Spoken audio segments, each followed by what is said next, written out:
Muganda wange ne mwannyinaze alaba era ngoberera olunaku olwaleero. Njagala okwebaza Mukama olw'omukisa gwakuwadde bwakuleseewo ng'oli mulamu. Mwebaza kubanga akuwadde ebyokulya n'ebyokunywa n'ebyokwambala. Erinnya lye ttukuvu lyebazibwe era liweebwe nnyo ekitiibwa. Weebala okugoberera pulogulaamu amaka n'obufumbo wano ku Hope Channel TV. Tubeera wano Monday paka Friday essaawa 4 ez'okumakya. Tuddamu pulogulaamu eno ku ssaawa 2:30 ogw'ekiro. Ekyo njagala okwebaza gwe atugoberedde okumala ebbanga ddene era naawe akyali wamu naffe. Erinnya lya Mukama lyebazibwe nnyo era liweebwe nnyo ekitiibwa. Ndi musanyufu nnyo okuba nti ogoberera ebigambo bino. Era neebaza Katonda nti tolekeraawo okubigoberera. Erinnya lya Katonda waffe ligulumizibwe nnyo era liweebwe ekitiibwa. Musumba Ssebaggala Ivan Samwiri. Nze mutesitesi ate akutuusako pulogulaamu eno.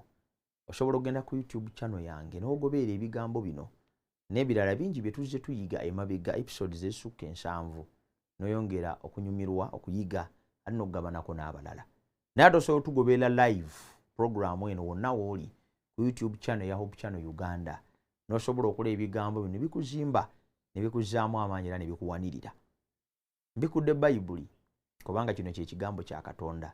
Mu pulogulaamu eno bwettu bwe tukkiriza ffe Iron TV eno bwettu bwe tukkiriza nti Bayibuli kye kigambo kya Katonda ekyetaaga okutulungamyanga mu byonna bye tukola tusobole okubeera n'obulamu obulongoofu. Katusabe. Kitaffe tukwetaaga okutulungamya n'okutuyigiriza. Yogera n'obulamu bwaffe kubanga ggwe wekka gwasobola ku bwa Yesu Kristo Mukama waffe bwe tusabye. Amiina. Nnyinza okwerabira okusomera olunyiriri nga twogera ku buvunaanyizibwa obw'abakyala mu maka mu gitabo ky'Abeefeso. Kisobola kwerabira. Kankusomere wano olunyiriri wano Beefeso essula ey'okutaano olunyiriri olwa 22. Abakazi muwulirenga babbammwe nga bwe muwulira Mukama waffe, kubanga omusajja gwe mutwe gwa mukazi we, era nga Kristo bw'ali omutwe gw'ekkanisa bw'ali omulokozi w'omubiri ye yennyini. Naye ng'ekkanisa bw'ewulira Kristo, n'abakazi be bato bawulirenga babbaabwe mu buli kigambo. Ebigambo ebyo njagadde mbyogereko kubanga bikulu. Bireeta obuvunaanyizibwa obwokubiri obw'omukazi mu maka. Obuvunaanyizibwa bw'omusajja mu maka ku nsonga eyasoose twagamba nti omusajja ye kabona w'amaka. Kati ate obuvunaanyizibwa bw'omukyala nti omukyala kye kyokulabirako eky'obwakatonda mu maka. Mu buvunaanyizibwa obwokubiri omusajja yagale mukazi we, ekyo nakinnyonnyola ku pulogulaamu nnamba. Kaakati ate ku ludda lw'omukyala, omukyala awulire bba. Manyi nti waliwo endowooza nnyingi nnyo ku kino. Era abantu abali abeeyita ba feminists, human rights, simanya balwanira eddembe ly'obuntu, sifuddeyo bitongole mwova, sifuddeyo biki bye wasoma, sifuddeyo research wamukola mu ki. Nze njagala nkubuulire Bayibuli kyesomesa ku formula eyimirizaawo amaka. Basajja kwagala bakazi baabwe nga Kristo bwe yayagala ekkanisa, n'abakazi kuwulira babbaabwe ng'ekkanisa bw'ewulira Kristo. Eyo ye formula yokka ewangaaza amaka n'obufumbo.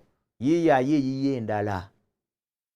Abamu balowooza nti amaka n'obufumbo gawangala lwa kugendako Dubai, na Thailand, na Bahamas. Abamu bwe balowooza. Naye abaali bagenzeyo mu babuuze oba kyabayambako okuganyweza paka nakati nga kyekyokka ekyabayamba. Bagendayo naye nga balina ebirala ebiri emabega ebyali bibawanirira. Kati okugendeyo ino kuba kujaguza ebyo batuuseeko. Waliwo abalowooza nti ganywezebwa chips na chicken nga ye formula ye. Yakasi omukazi omutwalako out ne mulya chips ne mulya chicken. Kakati era oba omaze waliwo alowooza nti ganywezebwa buseegu. Akati omusajja olina okuyiga era olina okukuguka, akati n'otunula eno tunula n'eno, akati n'okola bwoti waliwo abalowooza teganywezebwa nkunamyo nti akati omusajja kwambala akagoye bwe kati n'okola ne bwoti n'otula ne bwoti. Sajja n'agamba bannange nga nafuna omukisa n'ebirala. Abalala balowooza te formula eganyweza ya bulogo na busamize. Bambali ku mmindi bakoomonta, mimwa gibaddugadde, amannyo gabasiridde. Nze mbawadde formula ennyangu. Ensonga lwaki mugenda mu masabu okunoonyayo eddagala ne bali bawa nga babasomesa buwulize. Eddagala lyetukuwadde eryo omanyi abasajja abo abali mu bizinensi ey'okufera abantu okuyita mu byawongo bakugu. bamanyi psychology yenna asobola okubiitinga okutegeera kw'omuntu. Singa lwaki bwe babeera baleeta ddi bali omusota ddi balyango ejjembe lya kino gumba lino era babeera mu bifo ebizibuzibu mu birandiro ebinene ku nsozi mu gatititi mu nzikiza mu busonda. Oyo psychology kubiitinga bubiitinzi mutwe gwa muntu kumutegeeza nti waliwo ekyamaanyi ekigenda mu maaso naye nga si wali. Kale enkomerero ya byonna ne balyoka bagamba omuntu n'eddagala lyetukuwadde olina okukasa nti omwami wo taliwo bwakulaba terikola. Kaakati ky'olina okukola kye kino. Olina oddimuteeranga mu mazzi gagenda okunaaba ate nga gabuguma. Olina okukakasa nti aganaaba gabuguma. Bwe gawola terikola. Olina odditeekanga mu mmere emirundi 3. Niditeekanga kyenkya ku kakasa nti ali emmere yo nga tanaba kugenda. Eddagala lijja kukola. Abasawo bakusomesa ki? Abasawo bakugamba genda olabirire bbaawo akwagale. Kati ogenda okulanga omusajja akyuka erowooza nti eddogo lye likola naye bakugambye Obuwulize na kulabirira mwami. Sipo. Kasifuddeyo gwe byokkiririzaamu. Sifuddeyo bibiina mwoli. Bamuyina ebibiina ku byalo. Bakyala twekembe. Abakyala tweveemu. Twave Manju Association. Mulina ebibiina obubiina bwammwe eyo obugatta abakyala. Nze sifuddeeyo kiki kye mwogera. Sifuddeeyo mukanya ku biki. Naye nze mbagambye ekintu kimu ate nga kikakafu ate nga tekigenda kukyuka. Kirungo Katonda kye yateeka mu bufumbo ekitagenda kuvaawo. Teriyo mukazi agenda kuba na makanga masanyufu nga jjo omusajja mu kifo ki ekyokubeera omutwe gw'amaka. Ekyo nkikugambye ate oteekwa okukitegeera kubanga nkola ya Katonda. Siri mu kuyigiriza ku buddu. Siri mu kugamba nti abakazi babeere baddu b'abasajja. Awo oganye kuntegeera. Nkusaba ofuba ontegeere. Ndi mu kugamba bwe nti omusajja aweebwa ekifo kye mu bufumbo nga gwe mutwe gw'amaka. Era omukazi ayimirire naye okulaba nti bakolera wamu. Submissiveness kitegeeza okukkiriza okukolera awamu n'oyo akukulembera musobole okugenda mu maaso. Naye kino nakyogerako ne ŋŋamba ndi kino kikola amakulu. Kino kikola amakulu nga n'omusajja akoze ekitundu kye. Ebintu bino tebikola makulu nabagamba amaka Katonda yatuwa obwegafu obw'ekyama mystery.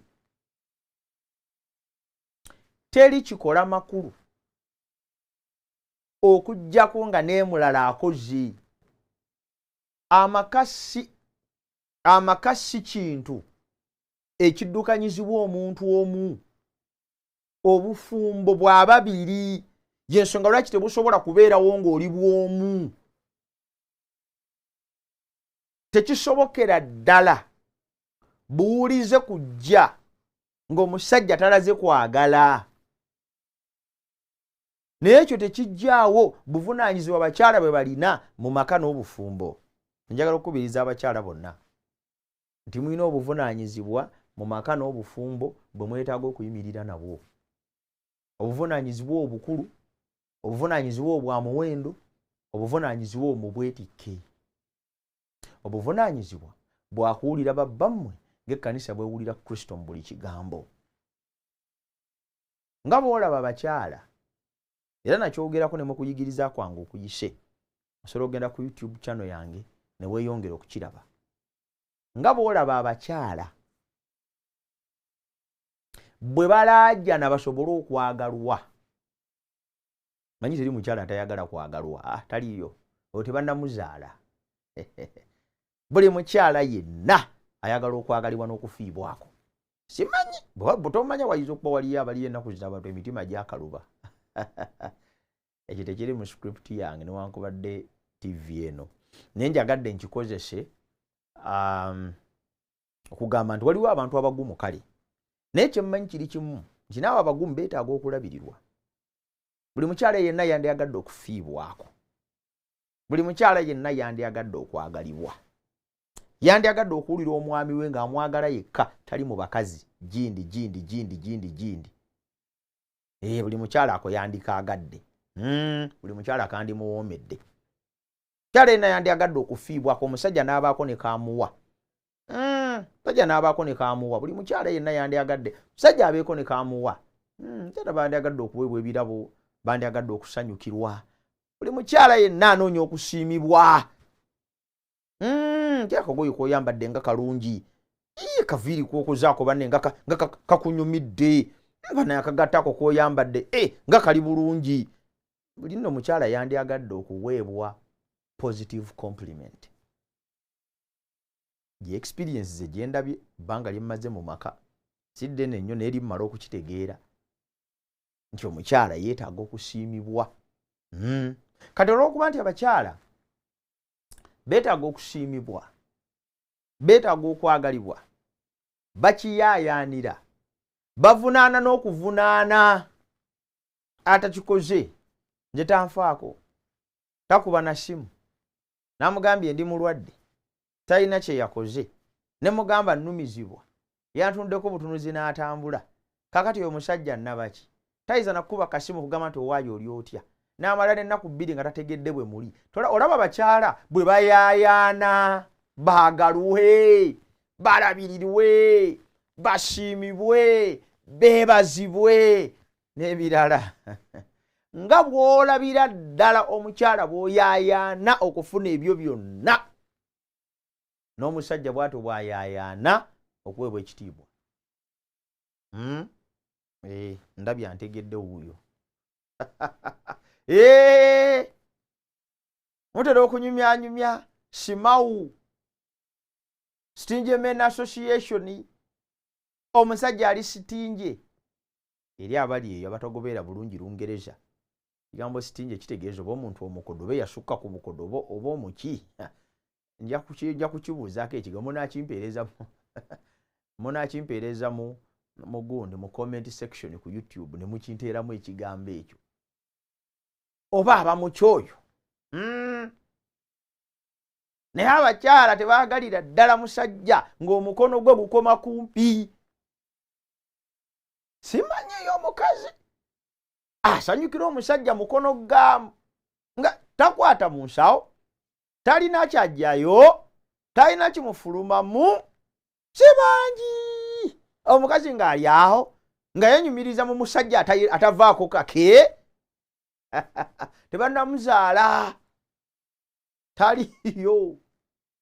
Naye nga bw'olaba bw'otayagala musajja wabeere mu Stingy Men Association, olwobeerawo nga toyagala musajja wabeere mu Stingy Men Association, nga bw'olaba nga toyagala musajja wabeere mu Stingy Men Association, ereme kubeera mukodo, musajja yandibaddeko ne kampa, nga bw'olabira ddala ng'oyaayaana obwebwe. Akati omusajja lwaki taleseewo sente z'akameeza? Ennaku zino sibu kameeza nnaku kafuuka ensonga. Kameeza kafuuka ensonga era musolo mulamba. Era omusajja abavubuka abateekateeka okuwasa beera mweteefuteefu okumanya nti ojja kulabirira abantu b'amaka go. Akameeza nsonga nkulu. Era bwe ziteekebwawo ziti omukazi abalamu nalabira ddala obakazi towa ekimala. Bambagala nakkalinnyisa nti sibu kameeza kati kayingidde 3.5 olunaku, entono ennyo. Nga bw'olaba ebyo byonna bye njogedde abakazi bwe babiyaayaanira. Ez'akameeza tatuteekeddewo ez'akameeza omusajja tatufaako. Kati tatulabiridde, yanzaalamu abaana, lwaki abaana be tabalabirira? Kati lwaki yali anzaalamu ng'abaana oyo omusajja? Nga bw'olabira ddala abakazi bwe mukaayana okulaba nti mwagalwa mufiibwako ne mugenda ne mu kkooti ne mugenda nawa. N'ebitonde ebisajja bwe bityo bwe biyaayaanira okuweebwa ekitiibwa n'okuwulirwa. Oba kati awongezezzaako kinnyonnyola yabadde takitegedde. Enfubye ankusabire okitegeere. Ekyo kasita kikulema okutegeera amaka tolina. Manyi twaliwo agamba nti nze nga sigalamu naye nga togalina. Ngira agenze. kituufu ogasigalamu, kituufu ogerabirira, kituufu abaana obeeweererera, kituufu nyumba ogyezimbidde, ekituufu mukazi w'amaanyi oba agende naye nze nziramu kimu era nga togalina.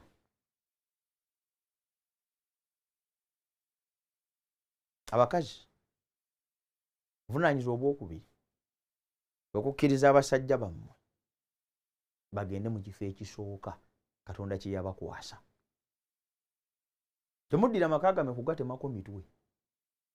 Ekibuuzo ekisinga obukulu kibuuza where is the head? Omutwe guliridda wa? Nkibuuza nnyo mu puroguramu eno. Omutwe guliridda wa? Where is the head? Omutwe guliridda wa? Totemako makaago mutwe. Kkiriza omutwe gubeereko era gufunctioninge gukole emirimu gyagwo.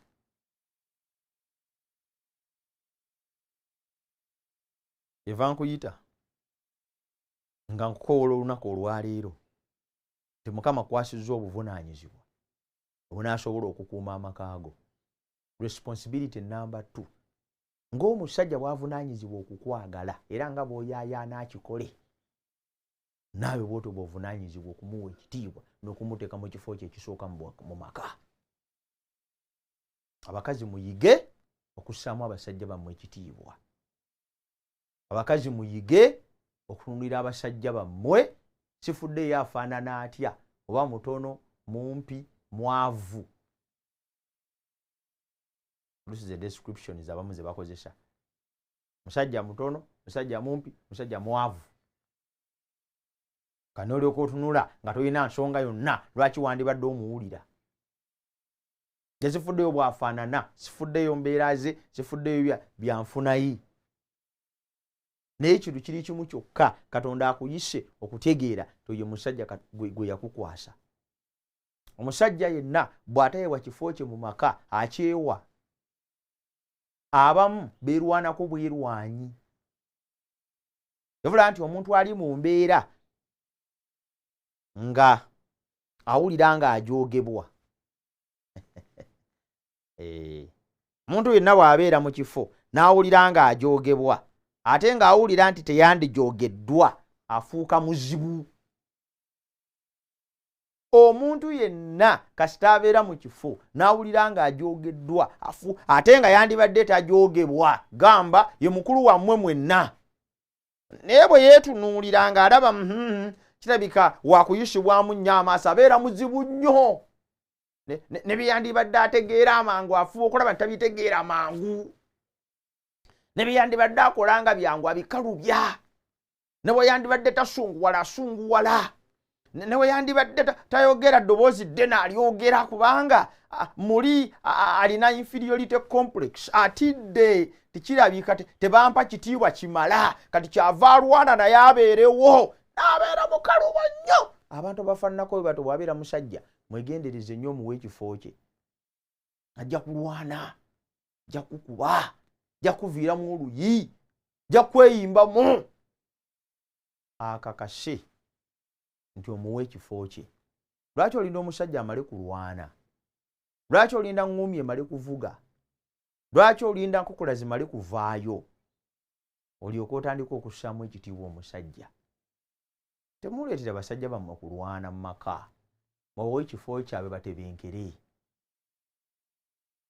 Ate n'abasajja nammwe bakiwa, nammwe mbeere ba buvunaanyizibwa. Mukakase nti ddala ekifo ekyo mukyetaaga. Era mugwana kye ŋŋamba ekifo ekyo mugwana okukiweebwa. Tya abantu abatagwana kuweebwa kifo ekyo. Nga tokifaanana kifaanana. Kati Mukama kyava ayisa abakyala n'abakwasa obuvunaanyizibwa. Nkusaba otandike okukola obuvunaanyizibwa obwo n'obwesigwa. Otandike okukola obuvunaanyizibwa obwo n'amaanyi. Otandike okukola obuvunaanyizibwa obwo n'ekitiibwa. Obwo buvunaanyizibwa bwo. Ogwo gwe mulimu gwo. Ekyo Mukama kyakukwasizza era kyakuwadde. Kyava akuyita era ng'ayogera naawe nti kola ekitundu kyo n'obwesigwa n'obulamu bwo bunaalabanga omukisa. abasajja abamu banoonya ekyo kye mubamye mu maka ne bakinoonya awalala n'afuna gy'afugira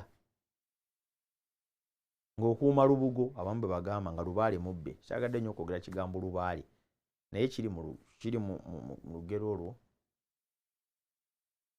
kusobola okunnyonnyola nti oyinza okutunira omusajja wo ng'omulina eka naye nga yagenda dda nga tolinaawo yadde byoya byanswa by'okuumye naye ng'ekimututte kubanga taweereddwa mukisa gwa kufuna ekifo kye mu maka. Yenva nkusaba okola ekitundu kyo nga naye bw'akola ekikye munaabeera mu maka amasanyufu agaweesa Katonda ekitiibwa era agagulumisa erinnya lye.